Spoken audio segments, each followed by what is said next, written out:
ভারতীয় জনতা পার্টি ফটিকরায় মণ্ডলের উদ্যোগে ভারতীয় জনতা পার্টির প্রতিষ্ঠাতা সভাপতি প্রাক্তন প্রধানমন্ত্রী ভারতরত্ন প্রয়াত অটল বিহারী বাজপেয়ীজির জন্মশতবার্ষিক উদযাপন অনুষ্ঠানে অংশগ্রহণ করেন ফটিকরায় বিধানসভার বিধায়ক তথা ত্রিপুরা রাজ্যের মন্ত্রী সুধাংশু দাস। অটল বিহারী বাজপেয়ীজির সুদীর্ঘ রাজনৈতিক ইতিহাস ও দেশের সার্বিক বিকাশে ওনার অতুলনীয় কৃতিত্ব সম্পর্কে সবার সামনে আলোচনা রাখেন মন্ত্রী সুধাংশু দাস। এছাড়াও ফটিকরায় নবনিযুক্ত মণ্ডল সভাপতি তরুণ কুমার দাসকে বরণ করে নেওয়া হয়। বরণ করেন মন্ত্রী সুধাংশু দাস সহ অন্যান্য কার্যকর্তারা। নবনিযুক্ত মণ্ডল সভাপতির হাত ধরেই ফটিকরায় মণ্ডলকে আরও শক্তিশালী করে তুলতে হবে বলে মন্ত্রী সুধাংশু দাস বলেন। ওনাকে সকলে সহযোগিতা করার জন্য অনুরোধ করেন মন্ত্রী সুধাংশু দাস।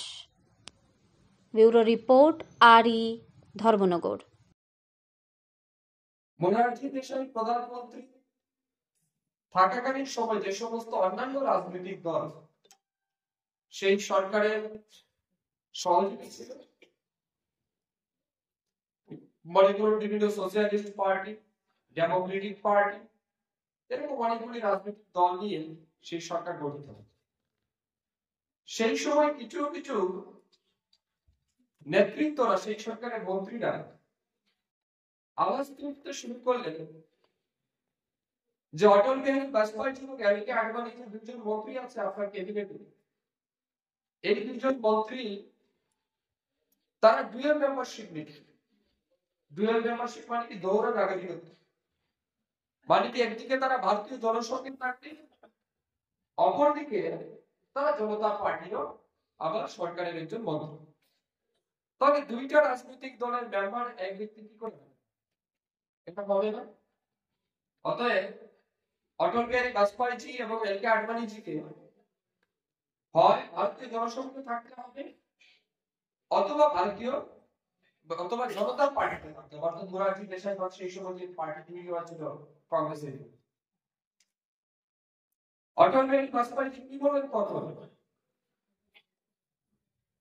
অটল বিহারী বাজপেয়ী পরিষ্কার বলে দিলেন যে রাষ্ট্রবাদের বিচারধারাকে কেন্দ্র করে, রাষ্ট্রহিতের বিচারধারা, হিন্দুত্ববাদের বিচারধারা নিয়ে আমরা রাজনীতি জীবন শুরু করেছি। সেই বিচারধারাকে পরিত্যাগ করা আমাদের দেওয়া সম্ভব। অটল বিহারী বাজপেয়ী বলছেন, আমি প্রয়োজনে মন্ত্রীর পদ থেকে ইস্তফা দিতে রাজি আছি, মন্ত্রী থেকে আপনারা আমাকে সরাতে পারেন, কিন্তু ভারতীয় জনসংঘের যে বিচারধারা, এই বিচারধারা আমরা তৈরি করতে পারি। এবং আমরা কি দেখলাম?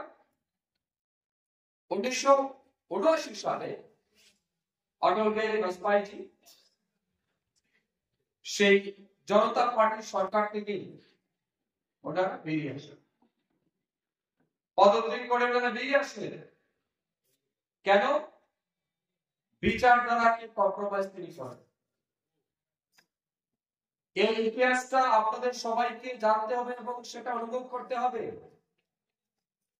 আজকের দিনে যারা ছোট ছোট বিষয় নিয়ে রাগ করে, ক্ষমতার জন্য, অর্থলোভের জন্য যারা রাজনীতিতে ঝগড়া করে বা রাজনীতিতে যারা টিকে থাকতে চায়, তাদের অটল বিহারী বাজপেয়ীর সেই মহান আত্মত্যাগের কথা মনে রাখা উচিত, যে শুধুমাত্র বিচারধারাকে পরিত্যাগ না করার জন্য ক্যাবিনেট মিনিস্টারের পদ ছেড়ে দিয়েছিলেন অটল বিহারী বাজপেয়ী এবং দেখা গেল কিছুদিন পরে সেই জনতা পার্টির সরকার ভেঙে যায়। 1980 সালে পুনর্বার কংগ্রেসের সরকার প্রতিষ্ঠা হয় ইন্দিরা গান্ধীজির নেতৃত্বে।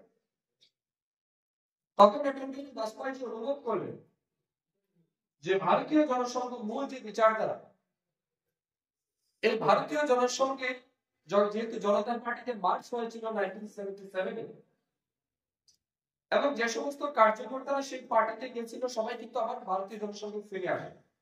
অনেকে সরকারের সাথে চলে গেছে, কেউ গ্রুপ সামলাতে পারেনি, যার কারণে সবাই ফিরে আসে। পরবর্তী সময় অটল বিহারী বাজপেয়ী, এল.কে আডবাণী, মুরলী মনোহর যোশী, বিজয়ারাজে সিন্ধিয়া, প্রবোধ মহাজন এমন অনেকজন নেতৃত্বে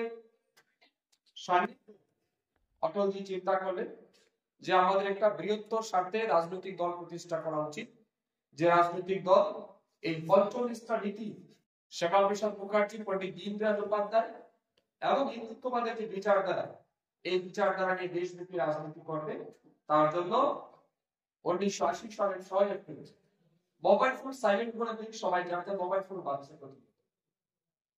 তো 1980 সালে 6 এপ্রিল ভারতীয় জনতা পার্টি প্রতিষ্ঠা হয়। সেই প্রতিষ্ঠা লগ্নে অটল বিহারী বাজপেয়ী প্রথম ভারতীয় জনতা পার্টি রাষ্ট্রীয় সভাপতি হিসাবে দায়িত্বভার গ্রহণ করেন। সেই 1980 সালে ভারতীয় জনতা পার্টি নামক যে বীজ অটল বিহারী বাজপেয়ীর হাত ধরে বপন করা হয়েছে, সেই বীজ দেখুন আজ কতটা বড় হয়েছে। বিশ্বের মধ্যে সবচেয়ে বড় গণতান্ত্রিক রাজনৈতিক দল হিসেবে ভারতীয় জনতা পার্টি আত্মপ্রকাশ করেছে। এই ভারতীয় জনতা পার্টির সফলতার পেছনে অটল বিহারী বাজপেয়ীর অবদান অনস্বীকার্য। 1984 সালে সাধারণ লোকসভা নির্বাচনে ভারতীয় জনতা পার্টি মাত্র 2টা আসন জিততে পেরেছে, একটা গুজরাট থেকে আর একটা অন্ধ্রপ্রদেশ। এই 2টা সিট তখন কংগ্রেসরা বিজেপিকে